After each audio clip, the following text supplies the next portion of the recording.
Agrigento anche il sindaco Franco Miccichè e l'assessore Carmelo Cantone hanno partecipato all'inaugurazione del Mercatino di Natale, il Natale a San Leone. In piazza Montessori, innanzi alla scuola, su iniziativa dei residenti e dell'associazione Pro Loco San Leone, presieduta da Pachito Danile, Don Maurizio Di Franco, parroco della chiesa di San Leone, ha concesso i locali dell'oratorio e il comune ha concesso l'aria e reso a disposizione i gazebo.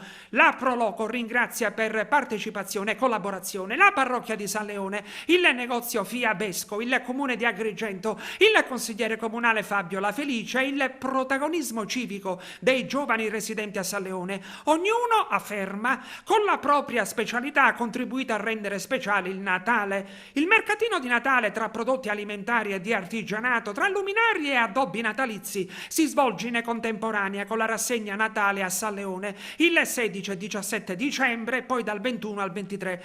In particolare sabato 16 dicembre alle ore 17.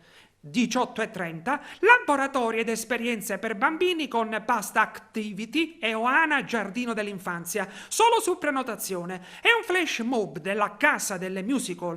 Alle ore 18:30 coro dei bambini Quasimodo in canto. Alle ore 19:30 Giovanna Vullo, lirica. Poi domenica 17 dicembre alle ore 12 tombola di beneficenza. Alle 17, 18:30 ancora i laboratori come sabato 16. E poi alle ore 19 trio Scirocco, Fausto Bruccoleri, Toni Bruccoleri e Vanessa Capraro.